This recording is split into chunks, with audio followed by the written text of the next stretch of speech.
Jags' third preseason game against the Steelers did not go according to plan for quarterback Trevor Lawrence and the first-string offense. They were held scoreless in the first half despite some impressive plays that had fans thinking, all right, they might be able to secure their first win of the 2022 season, but didn't happen. Joining me on the morning show for some Monday morning quarterbacking, News4Jax Jags analyst Frank Frangie. Hey, good morning. Bruce, how are you? Good to see you. Good to see you, too. So easy to say it was only a preseason game between the Jags and victory, 1 point. But if you listen to Trevor Lawrence, he was pretty disappointed. Yeah, I think he was to a point, Bruce. I think certainly there's an issue that they got to get the ball in the end zone. The red zone hasn't been great. But I think they looked pretty good. They had some field goals. I think what happens once you get into a groove a little bit, get into a rhythm, that'll change. I like what Christian Kirk brought. 5 catches, first time he has played. This guy, Zay Jones, looks like he's a terrific wide receiver.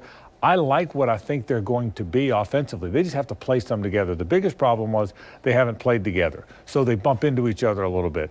If you notice, all 3 games, or both games he's played, the third series is when Trevor's been at his best. I think when they get into a rhythm a little bit, he'll be fine. All right, so if the right mentality is in place, if Doug Peterson's plan is put into effect, are these just normal growing pains? Well, I don't even know if they're pains. I think they just haven't played together very long. I think one of the keys to this thing is they got to be out there together. You know how the preseason works. You don't play in the first game. You probably don't play in the 4th game. So in the 2nd and 3rd game, Trevor played about a quarter. Last week, he played almost a half.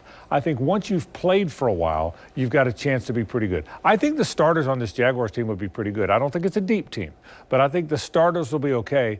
I can't wait to that first game in Washington to see what happens when they're together for the whole game. We haven't seen that yet. They've just been in pieces so far. Right. Offensive concerns to the side. The D looked pretty sharp.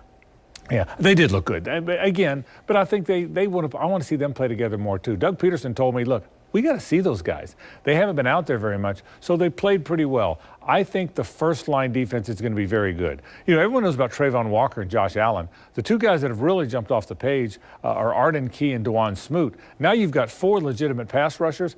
I think they've got a chance to be a good, tough, physical defense. If there's a concern, Bruce, I don't think it's a deep football team. So you need those first-line guys to be able to play, but the first-line guys are pretty good. All right.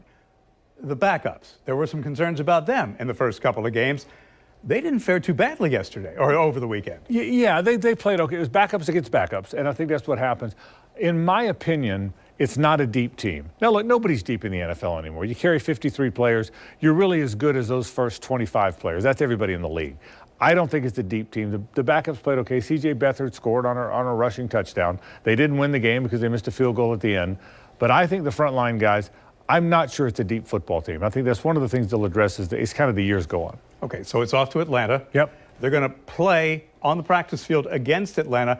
Our best chance to really see what this team is going to be all about headed toward the regular season? I think during the practices that's the case, Bruce. I don't think you're going to see players play in the game. My guess would be you're probably not going to see a whole lot of Trevor Lawrence or Christian Kirk or Trayvon or Josh Allen or any of those key guys.